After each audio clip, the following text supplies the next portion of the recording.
안녕하세요. 로맨티스트의 신동희 변호사 김장천 변호사입니다. 요즘 이 문제로 점점 시끄러운 경우가 많습니다. 바로 스토킹 처벌법 이야기를 해보려고 합니다.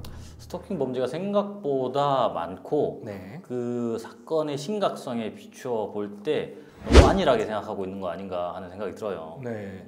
저희가 이 이야기를 꺼내게 된 최근의 사건 하나를 소개해 주실 수 있을까요? 최근에 이런 사건이 있었습니다. 경찰관이에요. 근데 동료 여경한테 고백을 했는데 이제 안 받아줬겠죠.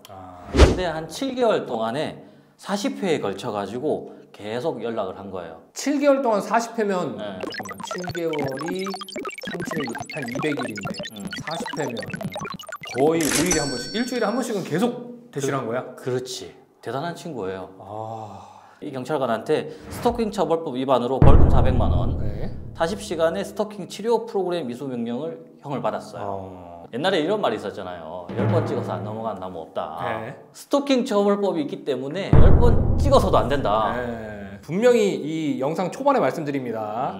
계속 대시해가지고 남자답게 쟁취하고 이런 거 없어요. 이제 접근했는데 상대방이 싫다. 그러면 진짜 싫은 거예요. 마음속으로 저거는 그냥 튕기는 거다. 그렇게 생각하면 안 돼. 내가 더 찍으면 된다 라고 생각하시면 큰일 납니다. 그래서 네. 이 스토킹 처벌법에서는 스토킹 행위 그리고 스토킹 범죄의 개념으로 나눠볼 수 있어요. 스토킹 범죄라는 것은 이 스토킹 행위가 지속적 또는 반복적으로 이루어져야 돼요. 그러면 먼저 우리가 스토킹 행위가 뭔지부터 좀 그렇죠. 변호사님 설명해 주시면 좋을 것 같아요. 네. 스토킹 행위라는 것은 상대방의 의사에 반하여서 정당한 이유 없이 상대방 또는 그의 동거인 가족 등에게 반복적인 이러한 행위들을 하는 것입니다. 대표적인 예를 말씀드릴게요. 첫 번째는 따라다녀서 앞에 딱 막아서 안 돼. 잠깐만 장천 씨 잠깐만 바빠요. 잠깐만 안 돼. 이거 안 되죠. 자, 두 번째는 기다려. 그리고 막 지켜봐. 정말 공포심 네. 또는 불안감이 유발될 그렇죠. 것 같은데요. 그죠? 그런데 이 경우에 스토킹에 해당하기 위해서는 어떤 경우만 되냐면 주거, 직장, 학교, 그 밖에 일상적으로 생활하는 장소에서 기다리고 있는 거예요. 예를 들면 우리 집 앞에서 기다리고 있다던가, 내가 일하고 있는 회사 정문 앞에서 기다리고 있다던가, 내가 매일 가는 학원 앞에서 기다리고 있다던가. 그리고 이게 또 되게 많은데요. 그 우편, 전화, 팩스 등을 계속 보내는 거예요. 그렇죠. 그래서 제일 대표적인 게 이제 전화하고 문자 메시지하고 그렇죠. 이런 거잖아요. 네. 그리고 물건을 계속 보내요. 선물 같은 거. 그러니까 이거 선물을 반복해서 원하지 않는데 계속 보내는 것도 스토킹입니다. 맞습니다. 그렇죠? 네. 그리고 집 앞에 가서 계속 문고리를 부셔. 붙였는데 가서 또 부셔. 그거는 범죄, 손죄. 네. 손괴뿐만 아니라 이건 스토킹까지 같이 되겠네요. 까지 해당할 수 있다. 뭐 이런 종류 정도가 스토킹이다라고 생각하시면 될 것 같아요. 맞습니다. 자, 그러면 김 변호사님께서 이 스토킹에 해당한다. 그렇다고 무조건 처벌받는 건 아니잖아요. 이것이 처벌되려면 어떤 요건을 갖춰야 되는지. 이 행위가 지속적 또는 반복적으로 이루어져야 돼요. 그리고 또 한 가지가 아까 말한 것처럼 불안감 또는 공포심을 느껴야 된다고 했잖아요. 과연 실제로 느껴야 되는지 아니면 일반적인 사람이 봤을 때 이 정도면 공포심을 느낄 수 있다라고 판단해도 충분한 것인지 여부를 이제 한번 보면 이런 사안이 있었어요. 접근해가지고 한 2번 정도 우리 커피 한 잔 마실래요? 이 정도 말한 것 가지고는 지속적 반복적이지 않다. 그래서 이 정도는 사실은 처벌될 수 없다.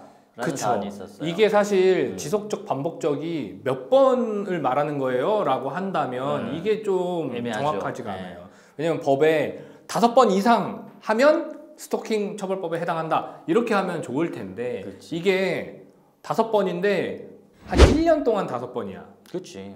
3번인데 일주일 동안 3번이야. 이거면 누가 더 반복적인 거예요? 일주일에 3번이 훨씬 반복적인 거잖아요. 그리고 그런 식으로 몇 번을 규정해 놓으면 그럼 난 4번까지만 했는데 이렇게 그렇게 돼버릴 빠져나갈 거 아니에요. 수도 있고 예. 그렇기 때문에 이게 횟수를 명확히 하기가 쉽지 않은 거예요. 그렇기 때문에 이게 판단의 영역으로 들어가는 것이고 이 판단의 영역은 결국 얼마만큼의 기간에 얼마만큼의 횟수를 하여서 상대방으로 하여금 압박을 느낄 만큼 하였는가를 이제 판단하는 거죠. 법리적으로. 맞습니다. 네. 그리고 아까 두 번째 말한 것은 이제 공포심이나 불안감을 느껴야 된다고 했잖아요. 그렇죠. 이것에 대해서 이제 대법원 판례는 이렇게 말하고 있어요. 네. 불안감이나 공포심을 일으키기에 충분할 정도로 평가된다면 일반적인 사람 객관적으로 봤을 때 피해 당사자가 현실적으로 불안감 내지 공포심을 갖게 되는지 여부 관계없이 이거는 반복이 되면 스토킹 범죄에 해당한다라고 이제 판단을 하는 거죠. 그렇죠. 그러니까 스토킹을 당한 사람이 굉장히 담대한 사람이야. 일반적인 사람들이 볼 때 저 정도면 너 괜찮니? 이 정도면 굉장히 위험한데? 그러게. 라고 생각하는 정도에 이른다면 이거는 스토킹 범죄에 해당한다는 거예요. 그렇죠. 또 한 가지 이제 많이 궁금해하실 부분인데 전화가 계속 와. 문자 메시지 계속 들어와. 네. 내가 정말 신경 쓰고 싶지 않아서 그냥 무음으로 해놓고 안 봤어. 근데 막 전화는 어쨌든 계속 오고 문자는 계속 들어와 있어. 그러면 이런 경우는 어쨌든 피해자 입장에서 안 보려고 해서 외면한 거잖아요. 네네네. 그러면 직접 안 보면 스토킹에 해당하지 않나요? 아닙니다. 이것에 대한 상담도 생각보다 많이 오십니다. 그러니까요. 대법원은 실제 전화가 이루어졌는지 여부와 상관없이 벨소리가 울리거나 부재중 전화가 표시되거나 했던 경우를 지속적 또는 반복적으로 했다라고 하면 스토킹 행위에 해당한다라고 판단을 하는 거예요. 또 다른 사례 한번 말씀 주실까요? 네, 최근에 있었던 사실관계를 하나 설명드리면서 이것이 왜 스토킹 처벌법에 해당하게 됐는지를 말씀드리면 좋을 것 같아요. 두 사람이 결혼을 했다 이혼을 했어요. 이혼을 했는데 전처와 아이는 같이 살고 이 피고인은 따로 사는 거예요. 그런데 이제 피고인이 전처의 집을 찾아갑니다. 약 한 달간 총 6번 정도를 찾아가요. 그런데 전처는 찾아오길 바라지 않았던 것 같아요. 그런데도 불구하고 찾아가서 만나달라고 문 두들기고 기다리고 막 이렇게 했던 사안입니다. 이런 사안에 대해서 전처는 불안함과 공포를 느끼게 된 거죠. 이 전 남편에 대한 접근 금지 명령 신청까지 했다고 하더라고요. 그래서 사건에 대해서 재판부는 징역 10개월을 선고했어요. 징역 10개월이면 사실 최근에 있었던 스토킹 처벌법 범죄 중에서 굉장히 엄벌에 처한 겁니다. 엄벌에 처한 겁니다. 자, 이거는 왜 이렇게 스토킹 처벌법에 해당하게 됐고 왜 이렇게 양형이 많이 나왔는지 한번 말씀해 주실 수 있을까요? 제가 볼 때는 일단 한 달에 6회에 걸쳐서 갔으면 지속성 또는 반복성이 충분히 충족이 되죠. 그렇죠. 그리고 내용을 보니까 이전에 어떤 사실관계는 잘 모르겠지만 이 둘 사이에 성적인 어떤 문제가 있었나 봐요. 성폭력이 있었다거나 어떤 그런 문제가 있었고 그러니까 그럼에도 불구하고 찾아와서도 그냥 문을 열어달라고 한 것이 아니고 막 소리치면서 부수면서 문 열어 뭐 이런 식으로 했나 봐요. 그렇죠. 그러니까 불안감 공포심이 더더욱 느꼈을 것이다 그렇죠. 라고 판단을 해서 징역 10개월까지 선고된 게 아닌가라는 생각을 해봅니다. 스토킹 처벌법에 대해서 이야기를 해봤는데 특히 최근 판례 정말 따끈따끈한 판례입니다. 변호사님이 좀 소개를 해주실 필요가 있을 것 같아요. 그 어떤 사안이었냐면 위층에서 층간소음이 좀 발생했을 거 아닙니까? 거기에 대해서 아랫집에서 보복성 소음을 일으킨 거예요.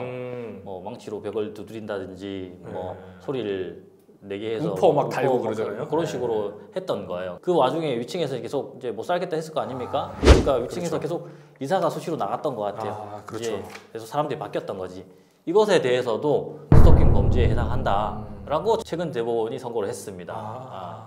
이게 결국에는 지속성과 반복성이 있어야만 처벌을 하는 범죄이기 때문에 본질이 결국에는 피해자가 느끼는 두려움 때문에 처벌을 하는 거라면 이거를 좀 짧게도 해석하거나 아니면 그 당사자가 얼마나 두려움을 느끼는지에 대한 그 평가의 요소가 있어야 되는 것이 아니냐, 너무 애매하다 이렇게 말씀하시는 분들도 있어요. 이게 애매한 것은 사실이죠. 그렇죠. 그러나 형벌을 너무 확장한다는 건 또 문제가 있잖아요. 일정한 기준이 있어야 되니까 그렇죠. 법적 안정성의 측면에서도 사실은 판결이 다 다르게 나올 수는 없으니까요. 그런 부분을 고려했을 거예요. 그리고 사실 이 법이 피해자의 그 내심의 공포감이 어느 정도인가를 한번 반영해보자라는 생각을 안 했던 것은 아닙니다. 그렇죠. 왜냐하면 이 범죄를 처벌하는 스토킹 처벌법이 사실은 반의사불벌죄로 규정이 돼 있었거든요. 그 말은 뭐냐? 그 피해자가 나는 별로 무섭지가 않았어요. 이렇게 의사를 표시하면 처벌할 수 없는 거예요. 그죠? 근데 그게 잘못됐다. 왜냐하면 가해자가 피해자한테 찾아가가지고 이거 합의 안 해주면 내가 더 어떤 짓을 할지 모른다. 그렇죠. 빨리 나랑 합의해라. 합의를 종용하는 이런 문제가 발생했거든요. 그렇죠. 그래서 이게 개정이 됐습니다. 그러니까 2023년 7월 18일 날 개정됐는데 이제 반의사 불벌죄가 아니게 되는 거예요. 그러니까 합의해도 처벌 받습니다. 네.